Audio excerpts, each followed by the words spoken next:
Hola, mi nombre es José Roberto Rodríguez y es un gusto compartir contigo. Lección número 6, titulada De adentro hacia afuera.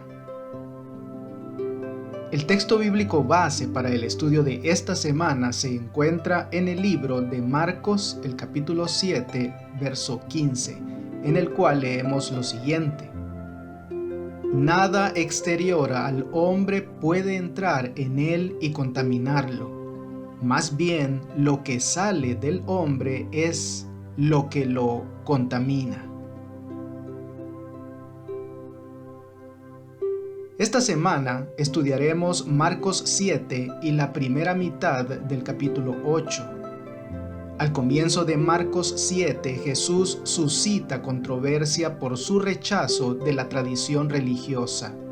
No obstante, lo hace de una manera sorprendentemente solidaria con algo muy relevante para la vida cristiana hoy.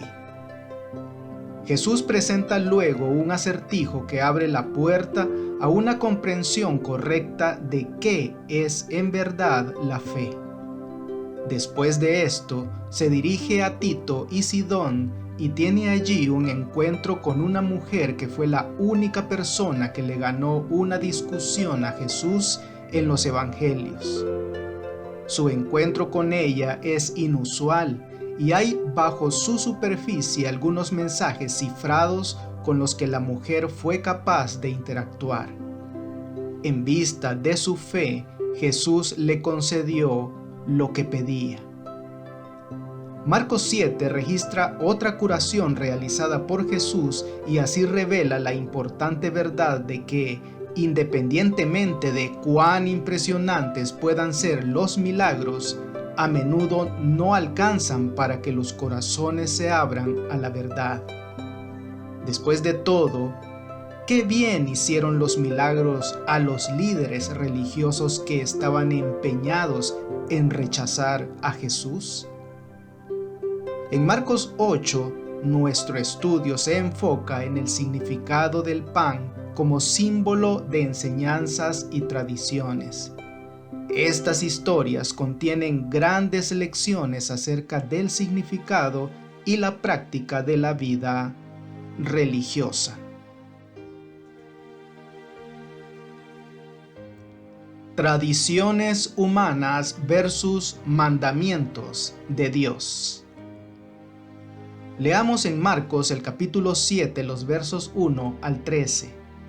Se juntaron a Jesús los fariseos y algunos de los escribas que habían venido de Jerusalén, los cuales, viendo a algunos de los discípulos de Jesús comer pan con manos inmundas, esto es, no lavadas, los condenaban. Porque los fariseos y todos los judíos, aferrándose a la tradición de los ancianos, si muchas veces no se lavan las manos, no comen. Y volviendo de la plaza, si no se lavan, no comen. Y otras muchas cosas hay que tomaron para guardar, como los lavamientos de los vasos de beber y de los jarros, y de los utensilios de metal y de los lechos. Le preguntaron pues los fariseos y los escribas: ¿por qué tus discípulos no andan conforme a la tradición de los ancianos, sino que comen pan con manos inmundas? Respondiendo él les dijo: hipócritas, bien profetizó de vosotros Isaías, como está escrito: este pueblo de labios me honra, mas su corazón está lejos de mí, pues en vano me honran, enseñando como doctrinas mandamientos de hombres, porque dejando el mandamiento de Dios os aferráis a la tradición de los hombres, los lavamientos de los jarros y de los vasos de beber, y hacéis otras muchas cosas semejantes. Les decía también: bien invalidáis el mandamiento de Dios para guardar vuestra tradición, porque Moisés dijo: honra a tu padre y a tu madre, y el que maldiga al padre o a la madre muera irremisiblemente.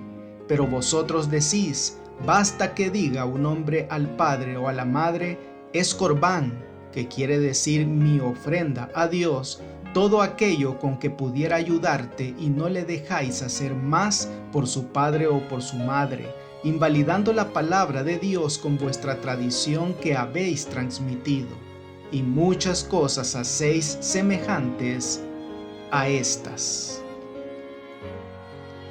¿Qué verdades relevantes son presentadas aquí? Imagina que un niño estudia este relato en su clase de escuela sabática y al volver a su casa le dice a su madre que no es necesario lavarse las manos antes de comer, pues Jesús así lo dijo. Sin embargo, esta historia no se refiere a la higiene. En los días de Jesús había muchas personas muy preocupadas por la pureza ritual. En el período intertestamentario, la idea de lavarse las manos para permanecer ritualmente puro se había extendido entre la gente común, aun cuando en un principio estas reglas se aplicaban en el Antiguo Testamento solo a los sacerdotes. De acuerdo con este concepto, los líderes religiosos se quejan a Jesús de sus discípulos. Jesús no contesta directamente la pregunta que le hacen. En lugar de ello, defiende a sus discípulos mediante una respuesta compuesta de dos partes. Primero, cita las palabras de fuerte reprensión dirigidas por Isaías a la nación que honraba a Dios de labios, pero cuyo corazón estaba lejos de él. La cita de Isaías es seguida por la condenación de las tradiciones humanas que ocupan el lugar de los mandamientos divinos. En la segunda parte de la respuesta, Jesús menciona el mandamiento de Dios que ordena honrar a los progenitores, es decir, cuidar de ellos cuando son ancianos, y contrasta esto con una tradición religiosa de acuerdo con la cual uno podía dar algo a Dios, una ofrenda, corbán, y seguir usándolo para uno mismo, pero denegar su uso para sus padres ancianos necesitados. Uno puede apenas imaginar la situación. Lo siento, padre, me encantaría ayudarte, pero ya doné el dinero al templo. Este es el tipo de hipocresía que Jesús ataca sin concesiones. Ellos habían colocado las tradiciones humanas por encima de la palabra de Dios, haciendo lo cual habían pecado. ¿Cuál fue entonces la respuesta a la pregunta de los fariseos? La respuesta de Jesús implica que no encuentra convincente la insistencia de ellos en la purificación ritual de las manos como necesaria para estar en armonía con la voluntad de Dios. En lugar de ello, su respuesta claramente apoya los mandamientos de la ley de Dios frente a las tradiciones humanas. ¿Podríamos tener algunas tradiciones que tal vez estén en conflicto con los principios de la ley de Dios? De ser así, ¿cuáles podrían ser? ¿Manos limpias o corazón limpio? Leamos en Marcos el capítulo 7, los versos 14 al 19. Y llamando así a toda la multitud les dijo: Oídme todos y entended, nada hay fuera del hombre que entre en él que le pueda contaminar, pero lo que sale de él, eso es lo que contamina al hombre. Si alguno tiene oídos para oír, oiga. Cuando se alejó de la multitud y entró en casa, le preguntaron sus discípulos sobre la parábola. Él les dijo: ¿También vosotros estáis así sin entendimiento? ¿No entendéis que todo lo de fuera que entra en el hombre no le puede contaminar, porque no entra en su corazón sino en el vientre y sale a la letrina? Esto decía haciendo limpios todos los alimentos. ¿Qué quiso decir Jesús con su aseveración en el versículo 15? Las palabras de Jesús han resultado un enigma para muchos al evaluar su relación con las enseñanzas de Levítico 11 acerca de los alimentos limpios y los inmundos. ¿Está Jesús poniendo a un lado esas distinciones? ¿Están los adventistas del séptimo día equivocados al enseñar que los miembros de iglesia que comen carne deberían consumir solo la de los animales limpios de esa lista? Para empezar, sería extraño que Jesús descartara súbitamente en Marcos 7, 14 al 19 las instrucciones mosaicas, dado que acababa de defender a Moisés contra la tradición en Marcos 7, 6 al 13. En segundo lugar, la tradición que los fariseos estaban promoviendo no se fundamenta, a diferencia de las leyes alimentarias, en la enseñanza del Antiguo Testamento.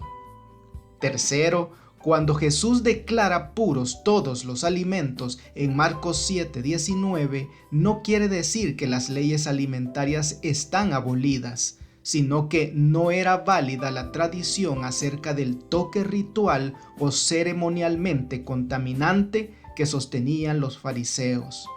Según ella, por ejemplo, un judío quedaba contaminado por entrar en contacto con los gentiles o paganos y aún con el alimento que ellos habían tocado. Leamos en Marcos el capítulo 7, los versos 20 al 23. Pero decía que lo que del hombre sale, eso contamina al hombre, porque de dentro del corazón de los hombres salen los malos pensamientos, los adulterios, las fornicaciones, los homicidios, los hurtos, las avaricias, las maldades, el engaño, la lascivia, la envidia, la maledicencia, la soberbia, la insensatez. Todas estas maldades de dentro salen y contaminan al hombre.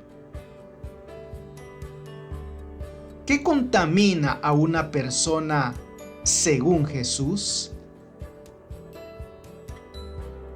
En Marcos 7:19, Jesús señala que la comida no ingresa al corazón sino al estómago y sale de allí por el tracto intestinal. Pero en Marcos 7:21 al 23, él destaca el hecho de que el mal proviene del corazón, del centro de lo que una persona es. Él presenta una lista de faltas originadas en malos pensamientos que terminan convirtiéndose en malas acciones. En Marcos 7:10 se incluye la referencia al quinto mandamiento dentro de la lista de faltas mencionadas y, así, la segunda tabla del Decálogo queda completa. Más aún, en Marcos 7:7 Jesús se refiere al culto vano o adoración falsa, lo cual tiene que ver con el corazón mismo de los primeros 4 mandamientos del Decálogo. De esa manera, Jesús se erige como un defensor de la ley de Dios a lo largo de este pasaje. Podrías tener la teología correcta, pero ¿quién posee completamente y en última instancia tu corazón?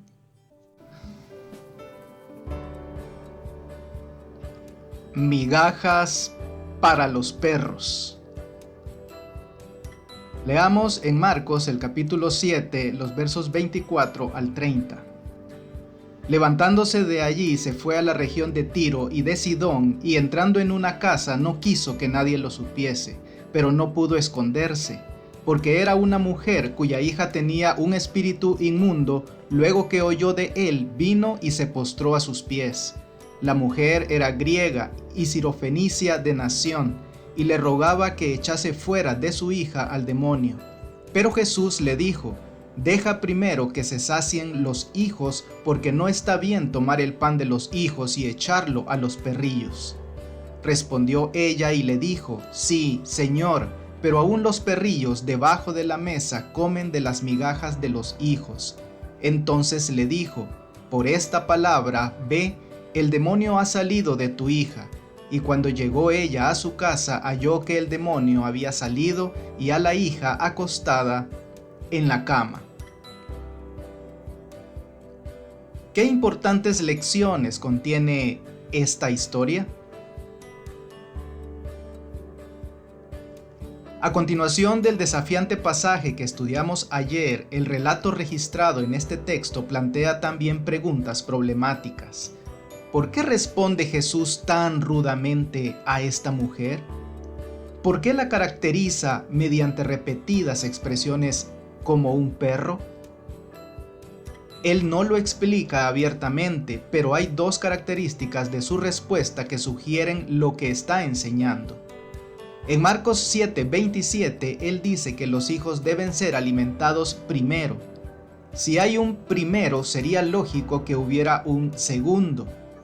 La otra característica es que Jesús usa una forma diminutiva de la palabra perro, no en el sentido de cachorro, sino más bien, a la luz del contexto, de mascotas a las que se les permite estar en la casa, en contraste con los perros de la calle.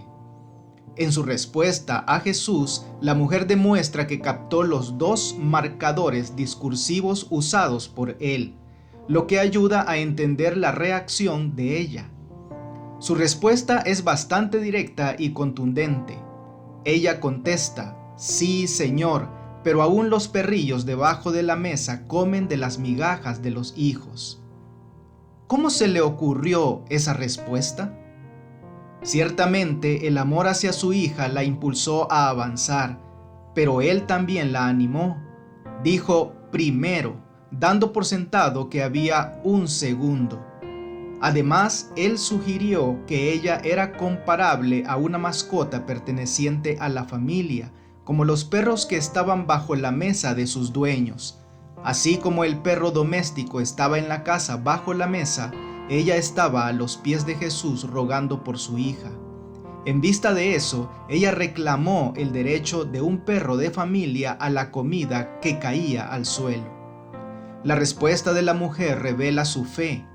Llamar migaja al poderoso milagro de sanar a su hija a la distancia indicaba que ella consideraba especialmente grande el poder de Jesús. Si semejante milagro era una migaja, uno se pregunta qué habría sido un pan entero.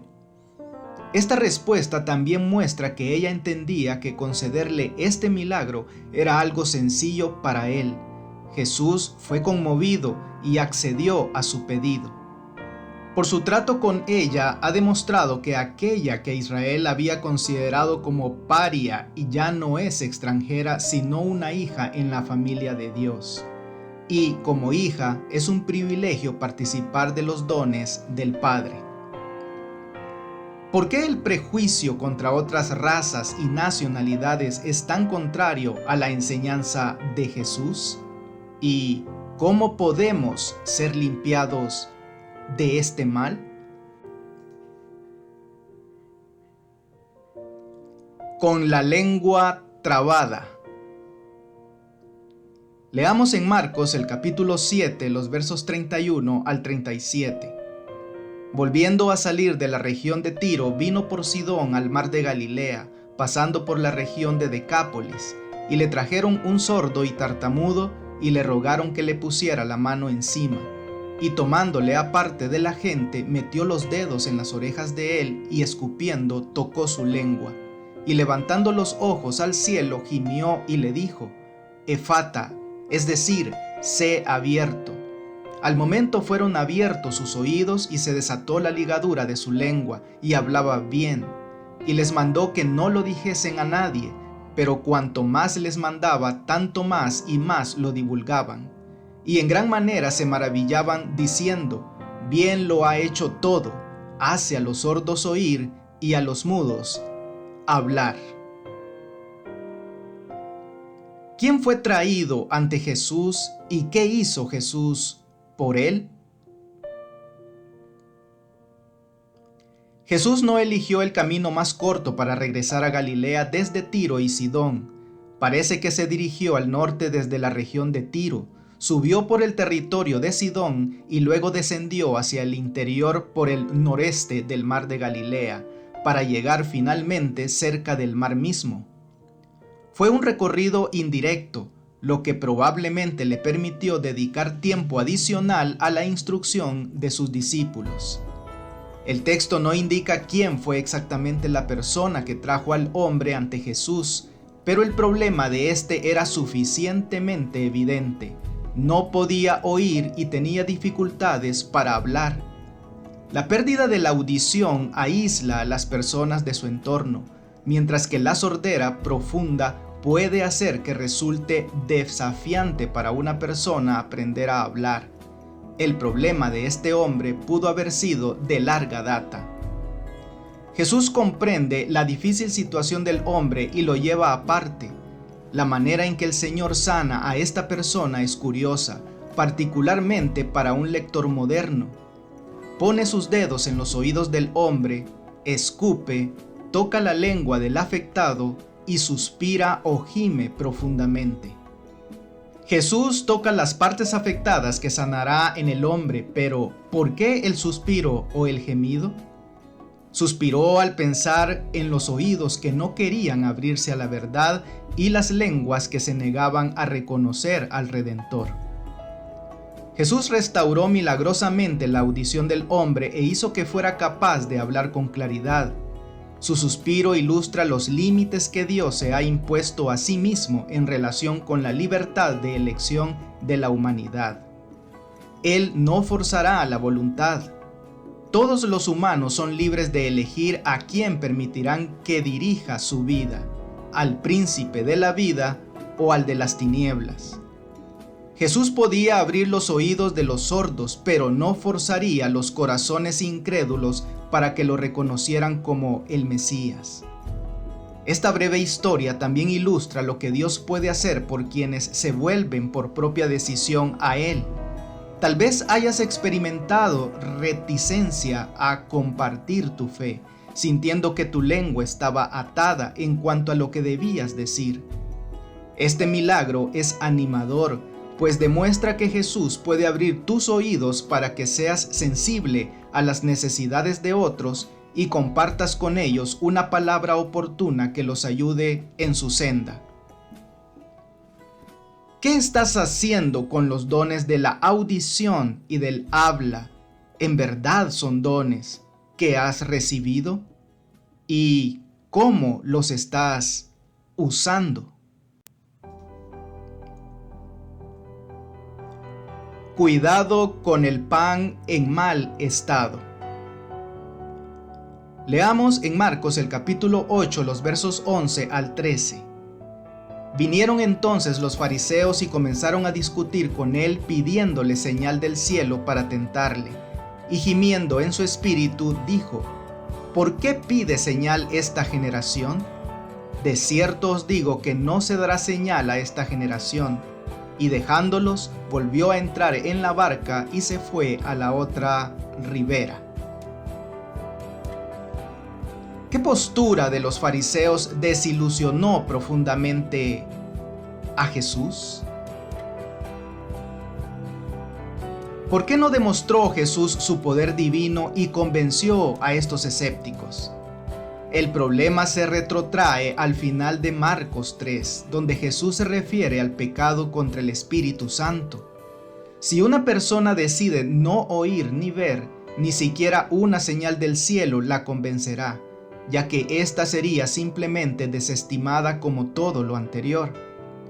Aún los milagros no son suficientes para convencer a quienes están decididos a no creer. Leamos en Marcos el capítulo 8, los versos 14 al 21. Habían olvidado de traer pan y no tenían sino un pan consigo en la barca. Y él les mandó diciendo: Mirad, guardaos de la levadura de los fariseos y de la levadura de Herodes. Y discutían entre sí diciendo: Es porque no trajimos pan. Y entendiéndolo Jesús les dijo: ¿Qué discutís? ¿Porque no tenéis pan? ¿No entendéis ni comprendéis? ¿Aún tenéis endurecido vuestro corazón? Teniendo ojos no veis y teniendo oídos no oís, ¿y no recordáis? Cuando partí los 5 panes entre 5,000, ¿cuántas cestas llenas de los pedazos recogisteis? Y ellos dijeron: 12. Y cuando los 7 panes entre 4,000, ¿cuántas canastas llenas de los pedazos recogisteis? Y ellos dijeron: 7. Y les dijo: ¿Cómo aún no entendéis? ¿Qué habían olvidado los discípulos y qué observación hizo Jesús a partir de ello? Jesús aprovecha la oportunidad para advertir a los discípulos contra la levadura de los fariseos y la de Herodes, que era símbolo de sus enseñanzas. Pero los discípulos no comprenden y piensan que Jesús está hablando de que deben evitar comprar pan literal. Como es típico cuando los discípulos malinterpretan a Jesús, Él aprovecha la ocasión para instruirlos.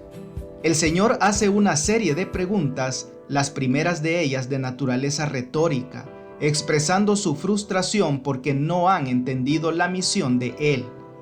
Sus palabras recuerdan lo que dice en Marcos 4, 10 al 12 acerca de los que están fuera y no entienden. Sus fuertes palabras tienen la intención de despertar a sus discípulos de su letargo espiritual.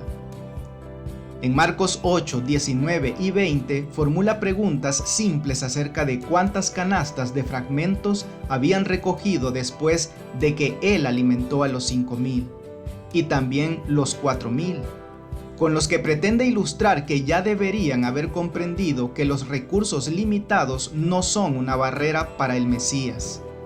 Su pregunta final en Marcos 8:21 es nuevamente retórica. ¿Cómo aún no entienden? Después de todo, considera todo lo que ya habían visto y experimentado con Jesús. ¿Cómo podemos aprender a mantener nuestros corazones y mentes abiertos a la realidad de Dios y de su amor? Considera toda la evidencia que se nos ha dado en favor de Dios y de su amor. Sin embargo, ¿por qué a veces parece tan fácil dudar? Para estudiar y meditar. ¿Cuán difundido está hoy como antaño este pecado sutil y engañoso entre los seguidores de nuestro Señor? ¿Cuán a menudo nuestro servicio para Cristo y nuestra comunión entre unos y otros quedan manchados por el secreto deseo de exaltar al yo? ¿Cuán prestamente se manifiesta el pensamiento de adulación propia y el anhelo de la aprobación humana?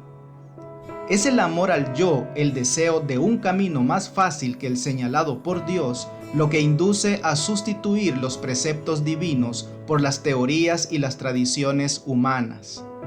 A sus propios discípulos se dirigen las palabras amonestadoras de Cristo: mirad, guardaos de la levadura de los fariseos. La religión de Cristo es la sinceridad misma. El celo por la gloria de Dios es el móvil implantado por el Espíritu Santo, y solo la obra eficaz del Espíritu puede implantar ese móvil. Únicamente el poder de Dios puede desterrar el egoísmo y la hipocresía. Este cambio es la señal de su obra. Cuando la fe que aceptamos destruye el egoísmo y la simulación, cuando nos induce a buscar la gloria de Dios y no la nuestra, podemos saber que es del debido carácter. Padre, glorifica tu nombre, fue el principio fundamental de la vida de Cristo, y si lo seguimos será el principio fundamental de nuestra vida. Nos ordena andar como Él anduvo, y en esto sabemos que nosotros le conocemos, si guardamos sus mandamientos. Y ahora algunas preguntas para dialogar. ¿Qué prácticas ayudan a mantener puro el corazón según tu experiencia? ¿Qué personas son consideradas inmundas en tu comunidad? ¿Qué puedes hacer para atraerlas al Evangelio? Reflexiona acerca de qué puedes hacer para fomentar la difusión del Evangelio de maneras más sencillas entre tus vecinos. Lee en Marcos 8, 1 al 10, donde se narra la alimentación de los 4,000.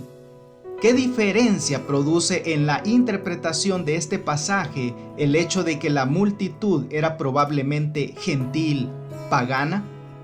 ¿Por qué no debería eso significar diferencia alguna? ¿Cómo podemos protegernos diligentemente del deseo innato que todos tenemos como criaturas caídas de exaltarnos a nosotros mismos? Que Dios te bendiga. No olvides apoyar este ministerio suscribiéndote a mi canal de YouTube. Con esto tendrás acceso a un video resumen completamente ilustrado y animado de la lección de escuela sabática para adultos al inicio de cada semana. Espero tus likes y tus comentarios de la lección. Bendiciones.